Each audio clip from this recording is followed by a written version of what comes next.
அனைவருக்கும் வணக்கம். எனது பெயர் ஜெரிசான்சி. நான் குமரி அறிவியல் பேரவை 2025-26 ஆண்டுக்கான இளம் விஞ்ஞானி. இன்று மனித பண்புகள் என்ற தலைப்பின் கீழ் என் அம்மாவுடன் உரையாட வந்துள்ளேன்.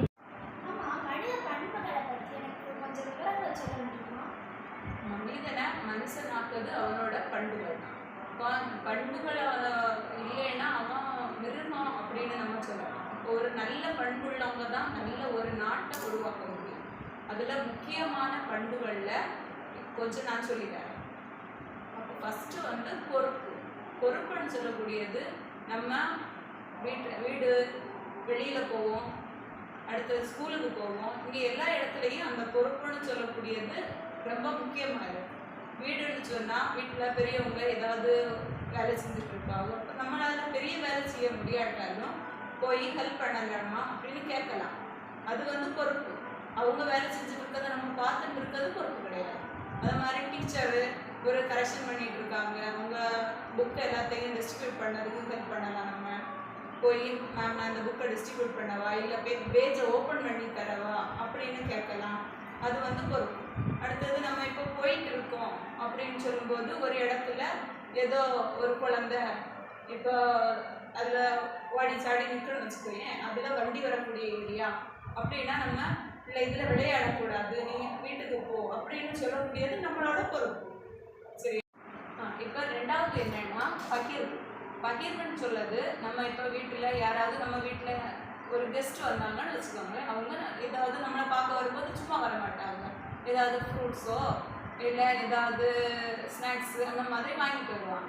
இப்போ வீட்டில் எத்தனை பேர் இருக்கோம் அவங்கள எல்லாம் பார்க்கணும். இப்போ ஒருவேளை அவங்க வாங்கிட்டு வர ஸ்நாக்ஸ் நமக்கு ரொம்ப பிடிச்சதாக இருக்கலாம், அது நான் மட்டும்தான் சாப்பிடுவேன், எனக்கு ரொம்ப பிடிக்கும் அப்படின்னு சொல்லி நம்ம மட்டும் சாப்பிடக்கூடாது. நம்ம வீட்டில் இருக்க எல்லாருக்கும் கொடுத்து சாப்பிடணும். சரியா? அடுத்தது இப்போ பகிர்வுன்னு சொல்லும்போது இன்னும் ஸ்கூலை பொறுத்த வரைக்கும் இப்போ ஒரு ஆளுக்கு பெண்ணில் இங்கு தீர்ந்து போச்சு, அப்போ நம்மகிட்ட கொஞ்சம் இங்கு இருக்குது, நம்ம ஒரு 2 ட்ராப் இங்கு கொடுத்து அவங்களுக்கு ஹெல்ப் பண்ணலாம். இதுதான் பகிர்வுன்னு சொல்லணும். அடுத்து பார்த்தோன்னா கருணைன்னு சொல்லும்போது என்ன வரும்னா, ஒரு ஆள் நல்ல முடியாமல் இருக்குது, அவங்களுக்கு நமக்கு அவங்கள ஹாஸ்பிட்டல் தூக்கிட்டு போவீங்க, சின்ன பிள்ளைங்க உங்களை ஹாஸ்பிட்டலில் தூக்கிட்டு போகிற அளவுக்கு அந்த இது கிடையாது. அப்போ என்ன பண்ணலாம், பக்கத்தில் யார் பெரியவங்க இருக்காங்க அவங்கள போய் பார்த்து அவங்ககிட்ட இப்படி அந்த ஆள் உடம்பு சரியில்லாமல் இருக்குது, கொஞ்சம் ஹாஸ்பிட்டலில் போக ஹெல்ப் பண்ணுவீங்களா அப்படின்னு கேட்கலாம். அதுதான் கருணை.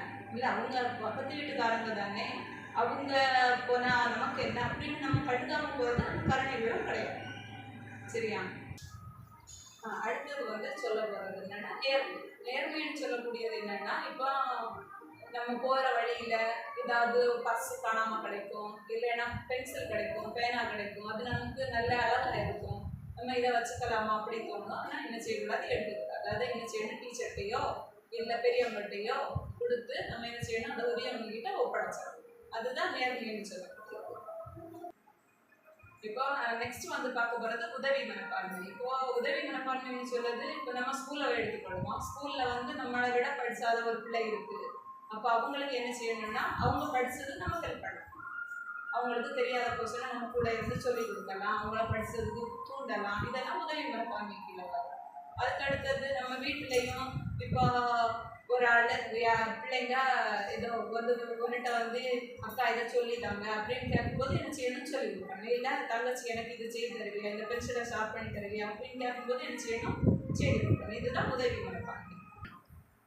இப்போ அடுத்து வரக்கூடியது மன்னிப்புன்னு சொல்லக்கூடியது என்னன்னா, இப்போ ஒரு ஆள் வந்து ஏதோ ஒரு தப்பு பண்ணிட்டாங்க, அது நமக்கு பொறுக்க முடியாமல் இருந்தனால அவங்க வந்து அந்த தப்பை உணர்ந்து நம்மகிட்ட மன்னிப்பு கேட்கும்போது நம்ம என்ன செய்யணும், அது அவங்கள ஏற்றுக்கொள்ளணும். இல்லை அவள் என்ன பார்த்து அப்படி சொன்னா அதனால நான் மன்னிக்க மாட்டேன், எனக்கு நான் சாவது வரைக்கும் மன்னிக்க மாட்டேன், அந்த மனநிலையில் என்ன செய்யக்கூடாது, இருக்கக்கூடாது. கண்டிப்பாக மன்னிக்கணும். அடுத்து வந்து என்னன்னா பொறுமைன்னு சொல்லுறது. இப்போ நம்ம ஒரு அம்மாட்டையோ இல்லை பெரியவங்ககிட்டையோ ஏதோ ஒரு காரியம் கேட்டிருப்போம், அவங்க செய்யறது கொஞ்சம் தாமதம், அப்போ அதுக்காக வேண்டி எனக்கு கண்டிப்பாக நீங்கள் இது தந்தே ஆகணும் அப்படி இருக்கக்கூடாது. இப்போ நமக்கு ஃபார் எக்ஸாம்பிள் ஒரு டூருக்கு போகிறதுக்கு நம்ம அம்மாட்ட காசு கேட்டிருப்போம், ஏன்னா நாளைக்கு கொடுக்கணும் அப்படின்னு கேட்டிருப்போம். அப்போ அம்மா என்ன சொல்லுவாங்க, இப்போ அவங்ககிட்ட இப்போ உடனே எடுத்து தரதுக்கு காசு இருக்காது, அவங்க பொறுமையாக தருவாங்க. அது வரைக்கும் நம்ம என்ன செய்யணும், பொறுமை பார்க்கணும். இல்லை எனக்கு உடனே வேணும் அப்படின்னு என்ன செய்யக்கூடாது, அடம் பிடிக்கக்கூடாது. இப்போ ஒரு ட்ரெஸ் எடுக்கணும், அப்போ அந்த ட்ரெஸ்ஸுக்காக வேண்டி அடம் பிடிக்கக்கூடாது. அவங்களுக்கு நீங்கள் சொல்லணும், உங்களுக்கு இது எனக்கு பிடிச்சிருக்காமா அப்படின்னு சொல்லும்போது அவங்களுக்கு எப்போ அது வசதி வருமோ அப்போ அவங்க எடுத்து தருவாங்க. அதோட நம்ம பொறுமையாக இருக்கணும். இப்போ அடுத்து நம்ம பார்த்தது ஒற்றுமை. ஒற்றுமைனா என்னன்னா, இப்போ நம்ம வீடு கிளீனிங் ஒரு பெரிய ப்ராசஸ் அப்படிதானே. அந்த இதை நம்ம செய்யும்போது அம்மாவோ இல்லை பெரியவங்க மட்டும் செய்யட்டு அப்படின்னு சொல்லி நம்ம இருக்கக்கூடாது. நம்மளால முடியக்கூடியது. இப்போ ஒரு பொருளை எடுத்து மாற்றி வைக்கிறது, அந்த வேலையெல்லாம் நம்ம செய்து கொடுக்கலாம். அதே அவங்களே செய்வாங்கன்னா அது கொஞ்சம் நேரம் எடுக்கும். நம்ம எல்லாரும் சேர்ந்து செஞ்சோம்னா இப்போ 10 நிமிஷம் செய்யக்கூடிய ஒரு வேலை 5 நிமிஷத்துல முடியும். அந்த டைம் மிச்சமாகும். நம்ம சும்மா உட்கார்ந்து இருக்கிறதுக்கு அவங்களுக்கு கொஞ்சம் உதவி செஞ்சோம்னா அந்த வேலை சீக்கிரம் முடியும். அடுத்து சமூக பொறுப்பு. சமூக பொறுப்புனா என்ன, இப்போ நம்ம போயிட்டு இருக்கோம், ஒரு தெரு குழாயில் தண்ணி வருது, அது பிடிச்சதுக்கு ஆள் இல்லாமல் வெளியில் வேஸ்ட்டாக போயிட்டு இருக்கு அப்படின்னா நம்ம என்ன செய்யணும்னா அதை க்ளோஸ் பண்ணணும். அது நம்மளோட சமூக பொறுப்பு. அதுபோல் குப்பையெல்லாம் கொண்டு தெருவில் வீசக்கூடாது.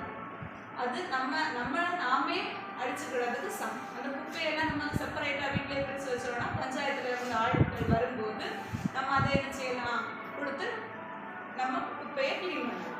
அதுக்காக தெருவில் அந்த விலையில் யாரும் வரமாட்டாவோ அப்படின்னு சும்மா தூக்கி போடக்கூடாது. இதுதான் நம்ம சொல்லக்கூடிய சமூக பொறுப்புன்னு சொல்லுவோம். அதாவது ஒரு மனுஷனை நல்ல மனுஷன்னு காட்டுறது என்னதுன்னா அவனோட நல்ல பண்புகள் தான். அந்த நல்ல பண்புகளோட உருவாகக்கூடிய குழந்தைகள், உங்களை மாதிரி குழந்தைகள் தான் வருங்காலத்தில் நல்ல நாட்டை உருவாக்கும். இப்போ எங்கள் அம்மா சொன்ன நல்ல பண்புகள் எனக்கு பொறுப்பு, பகிர்வு, நேர்மை, உதவி மனப்பான்மை, சமூக பொறுப்பு, இதெல்லாம் நான் நல்லா புரிஞ்சுக்கிட்டேன். இன்னும் நான் என் வாழ்க்கையில் நடைபெறுவேன். நன்றி, வணக்கம்.